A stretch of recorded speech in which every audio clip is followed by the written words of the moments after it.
有位早黑女可以一起来解釋一下。Is there any man from Shanghai who can explain this? Why is it so strange? Some men are reliable and ambitious, caring for their families. They exercise regularly, have a good physique, can handle housework, and cook really well, and they earn at least 10,000 yuan on average. My circle of friends is pretty clean. We don't hang out at nightclubs or mess around, yet these men just won't come out and look for a girlfriend. In Shanghai, there are plenty of unmarried women coming to my matchmaking events, but hardly any unmarried men. Nowadays, it seems that for every one Shanghai man, there are several, or even over a dozen women competing, and the women are really desperate. It's not that they don't want a partner. If there are no men, how can they find one? So now, whenever one man shows up, everyone rushes for him. This has been going on for a long time. A few months ago, Shanghai held a rather special matchmaking event with an interesting rule. Every woman had to pay 600 yuan, while men could attend for free. The women expected a flood of male participants, but to everyone's surprise, nearly 1,000 women showed up, while fewer than 50 men participated. Whether it's first-tier cities like Beijing and Guangzhou, or new first-tier cities like Hangzhou and Chengdu, and even many provincial capitals, the ratio of marriageable men to women is severely unbalanced. The reality isn't as simple as some might imagine. 根据查条数据，上海大约有1500万的人口。 Today, I looked at some data. Shanghai has about 15 million locals, not including non-locals who have settled here. 6.8 million of them are men. Among men aged 28 to 35, there are roughly 950,000, of which 500,000 are unmarried. And since we have certain criteria when choosing a partner, if you consider only those taller than 1.78 meters, there are just 80,000. For men with a bachelor's degree or higher, only 40,000. What's even scarier is that if you require a man to earn over 400,000 a year, there's only about a 1% chance. That's roughly 400 men. Some netizens commented that these requirements, earning 400,000 yuan a year and being a native Shanghainese, might yield more than 400 eligible men, but at most only a few thousand.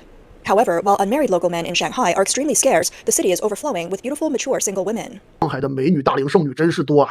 There's so many mature, beautiful women in Shanghai. Every year, I travel to about 10 cities, and in each city, I use social apps to connect with locals. In Shanghai, the proportion of mature, single women is the highest. He added, these women are all in their 30s, with stylish, refined looks and an annual income of over 200,000 yuan. 我深深地感受到他们的内心只有3个字。 I deeply feel that in their hearts, they just can't accept it. Once you're used to living in Shanghai, you end up thinking everywhere else is like the countryside.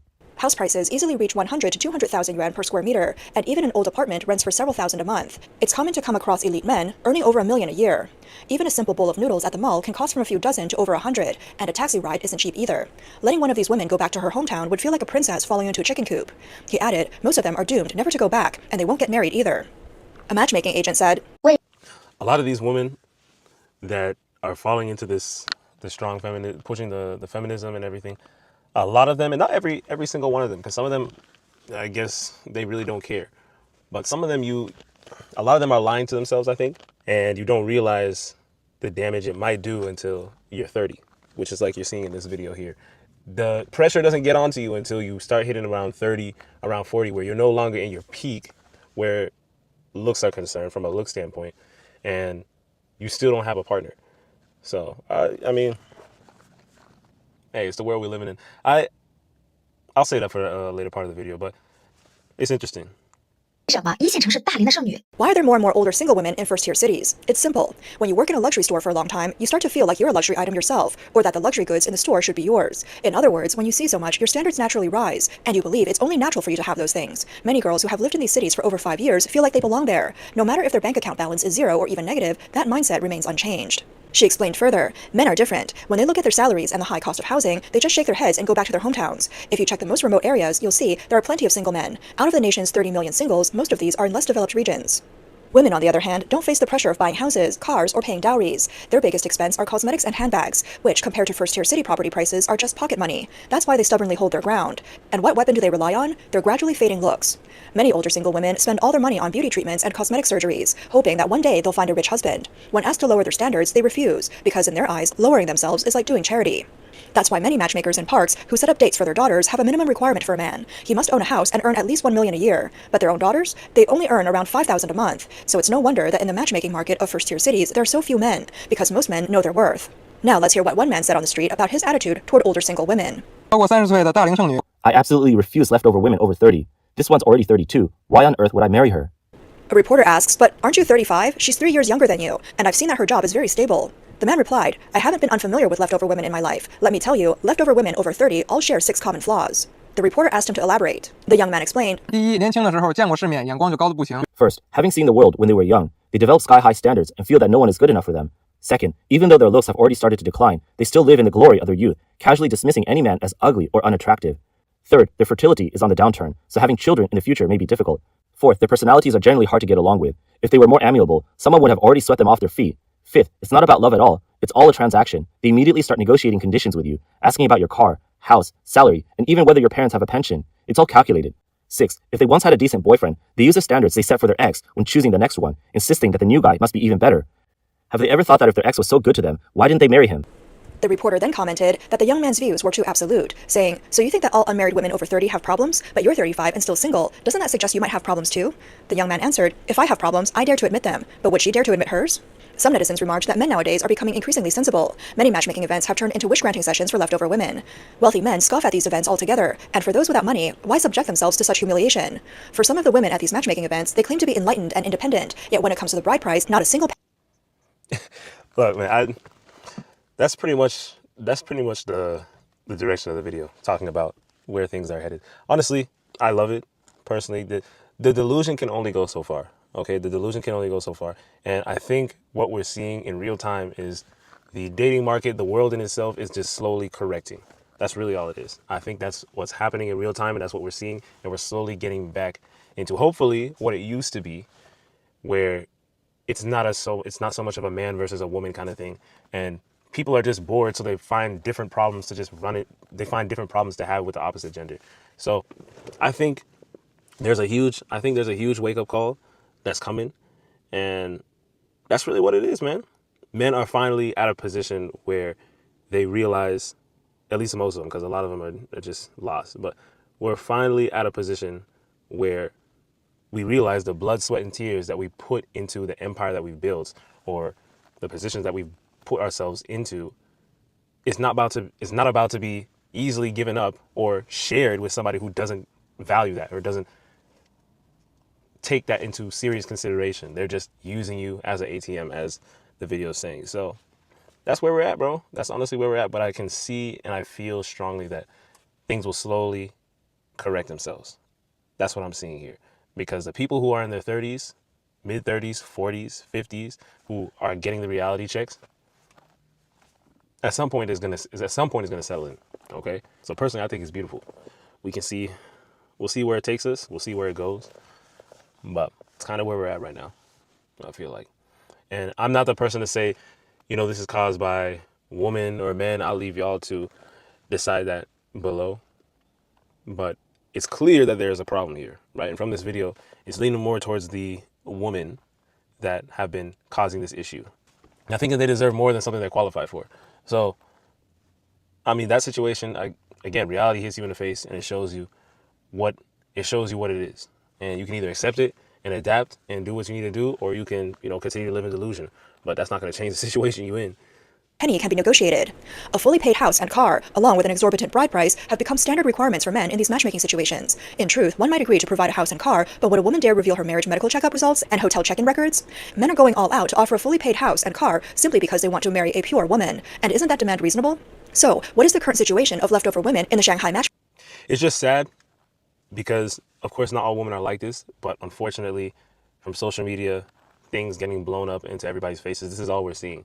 So the perspective is given that most women are like this, which I can't be the one to, I don't know. I don't know if that is the case currently. I don't know if it's moving towards that direction. I'd like to think that the market is correcting itself because people are realizing there's an issue here. But it's disappointing. It's disappointing, I would say. Making market. A marriage broker shared with us her experience. Let me tell you, I was so furious I nearly died of rage. A 35-year-old lady went on a blind date with a local Shanghai man, and after just 2 sentences, the guy walked out. I ended up wasting 2 whole days of work. This woman is 35. We spent 2 entire days preparing her profile, styling her image, and matching both sides' conditions. And then I arranged for them to meet at our agency. I was even there, but I just couldn't stop it from happening. The moment the woman met the man, she said, "Hi, just so you know, I have a bad temper. I'm very straightforward, and I'm not very good at housework. I expect the man to take care of that." The man didn't even give a proper self-introduction. He made up some excuse about having something to take care of and left. I was sitting there completely dumbfounded. Meanwhile, the woman started cursing, saying, "How could there be such petty men in the world?" I was truly at a loss for words. The rest of this matchmaking scene turned into a textbook example. 見到弟弟相男女嚟相親啦，兩家都數咧之後呢， Today, a couple came into our agency for a blind date. After they sat down, the man immediately asked a woman, "How much do you earn per month?" She said, "A bit over 8,000 yuan. Then the man said, "Your family must be quite well off, right?" The woman replied, "Just average. My parents are ordinary." The man then asked, "Have you bought a house?" She answered no. After hearing that, the man said, "Then let's not talk any further. I've got something to do." The young woman was a bit baffled and said, "You start by asking about my income. Are you really here for a blind date?" The man responded, "It's not like that. I just think we're not a good match, so let's not waste our time." Then the woman asked, "What exactly is wrong with us?" The man replied, "If you really want to know, I'll tell you. As soon Because although not all women are like this, the majority is what's being shown, at least from that, going off of that perspective, it's seeming that that is the majority. As I walked in, I noticed your bag costs tens of thousands of yuan, yet your salary is only about 8,000. Moreover, you're renting a shared apartment perhaps, where the rent is about 1,000, food costs about 1,500, and utilities plus other expenses add up to roughly 1,000. And on top of that, you still have to buy clothes. Honestly, your clothes aren't cheap either. So can you really manage to save 1,000 yuan a month? I'd say even 1,000 yuan is too much for you to save. Given all that, the only possible explanations for you having a bag worth tens of thousands of yuan are these. Either someone gifted it to you, in which case, why would they give you such an expensive bag? Or you bought it on credit. Am I supposed to help you pay it off? Or third, the bag is fake. If you can't afford the real thing, then there's no need for you to buy one. But insisting on buying a fake just doesn't sit right with me. The young woman, clearly indignant, said, "Can't I just save up for a year or two and buy a bag I really like?" The man replied, "If you're scrimping every month just to buy that bag, then we're even less compatible." And then the young woman almost burst into tears from anger.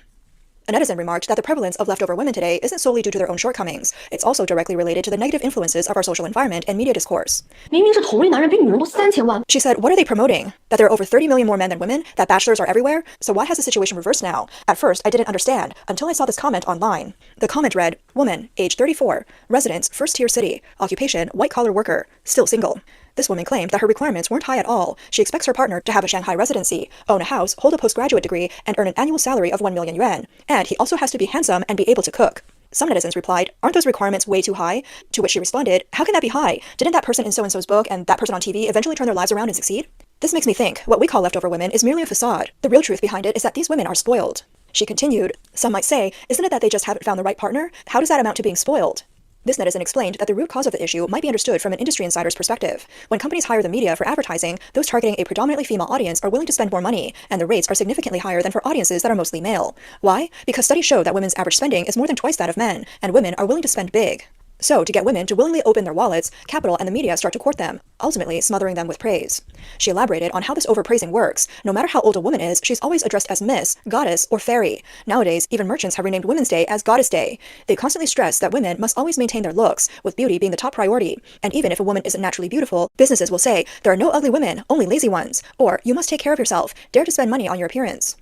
As a result, women are driven to continuously purchase cosmetics and handbags, invest in 1,000-yuan yoga outfits for the gym, spend tens of thousands on Apple devices for taking and editing photos, and even go as far as to undergo plastic surgery. Most women's salaries are only about 7,000 to 8,000 yuan, or even less. After deducting rent, utilities, and daily expenses, there isn't much left. So what can they do? The capitalist mindset goes on to say that to judge whether a man loves you or not, you should see if he's willing to spend money on you. Men are supposed to earn money to support the family, while women are expected to be as beautiful as flowers. But the unbelievable thing is, some women really buy into it. Take that netizen, for example. She even uses what she sees on TV as her standard for choosing a partner. Netizens commented that, under toxic indoctrination, these women, even if they earn only a few thousand a month, still dismiss men who earn over 10,000. And if they do like a man, they demand that he take care of every little aspect of daily life.